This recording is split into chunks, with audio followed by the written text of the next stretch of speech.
Good evening everyone, welcome to the second episode of Aptv. I'm Oliver Ashton. And I'm Jack Fletcher. And tonight we're at the Lion's Den gym in Langley Mill. Last week we interviewed Froch, who had an awful lot to say about his next opponent, Rob Big Red Lamont. This time it's Big Red's turn. How's the fight going to pan out? How's he preparing for the fight? And more importantly, has he got a message for Froch? Let's go and find out. So welcome to the Lion's Den.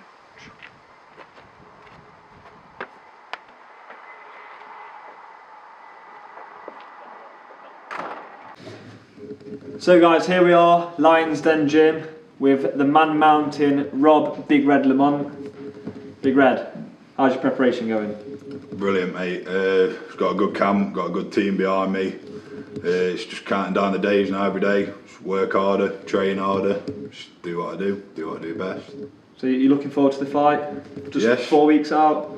Yeah, mate, yeah, it's been a long camp. It's been a lot longer than my normal ones. Yeah, not really a lot more I can say on it, mate. Training's going well and I think everyone will be surprised on the 21st. In terms of attributes, Froch, I think speed is his best attribute. In terms of yourself, what would you say your best attribute is going into this fight? Well, obviously it's going to be power, yeah. Lee is fast, you know what I mean? He's got some quick hands, but people keep saying speed is power, speed beats power. But then I just say to them, if you get hit by a lorry at 10 mile an hour and you get hit by a moped at 30 mile an hour, which one's going to do the most damage? So let all them little peckers keep thinking they know about boxing because you don't know nothing. Red, Froch has come into this fight supremely confident. He's wiped out every single opponent that's been in front of him so far. And in the interview last week, we asked him what problems that you're going to pose to him, and he said absolutely none. Have you got a response to that? No, mate, I ain't got nothing to say to you, Lee. Honestly, mate, all I can actually recommend is that you stay humble, because it's alright giving it the big one, it's alright saying that you can't be knocked out, but when you do get knocked out, it's going to look a mug, aren't you, mate? So just reel it in a bit. So in terms of after the fight, are you and Lee going to shake hands and... Oh yes, mate. Literally everybody who knows me, all my fights so far, I've always been respectful.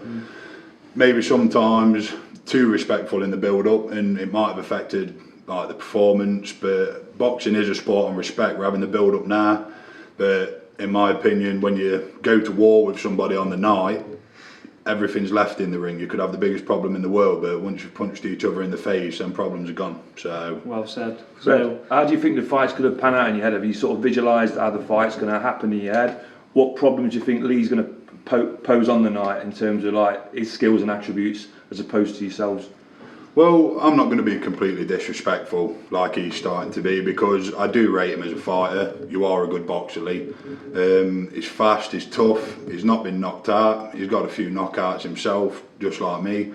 But when he's saying that I ain't going to cause no problems for him, that's just silly, that's just stupidity. You know what I mean? At the end of the day, I'm going to take him, as far as I'm concerned, I'm getting in the ring with Anthony Joshua, I'm getting in the ring with Tyson Fury. It doesn't bother me who I'm getting in the ring with. I treat everybody the same, and I train and I prepare just for a blank face in front of me. So what you're saying is he's massively underestimated you for this fight? He has underestimated me, mate, but it's only going to fail himself on the night. I mean, he's saying I'm slow, I'm not the fastest boxer, he's saying I've got no technical ability, I'm not the best technical ability, but I'm the biggest, and he's saying I've got no power on my punches just because Nathan Ward took a couple of punches. Now, Nathan Ward, I'd rate him a lot higher than Froch. He dominated the EBF for years. Do you know what I mean? He's more one-punch knockouts than I can even think of. So to try and base my performance on a fight that's happened in the past, then it's just more for you, mate. Honestly, more for you. And one of the questions that's burning on everyone's lips is, are you going to knock Froch out? Well, with anything, mate, it's heavyweight boxing. Do you know what I mean? It's one punch can change. It's not your middleweights, it's not your lightweights. You don't get a lot of 10, 12 round fights unless you get to a high level. But I think if he keeps underestimating me and he doesn't humble himself rapidly, then he's going to be going to sleep, mate. I think it's fair to say that everybody's looking forward to this fight. This is the most highly anticipated fight in the EBF so far, and we're all really looking forward to it. And we wish you all the best for the fight on the night. I think just to wrap it up, so Big Red to finish, have you got a message for Lee Froch? Mate, I'm not getting into his little war of words. He'll get the message when he wakes up on fight night, so I look forward to that. That's the final word from Big Red tonight. I'm Jack Fletcher, this is Oliver Ashton, and this is Big Red at the Lions Den Gym, Ashton Promotions TV, over and out. Cheers.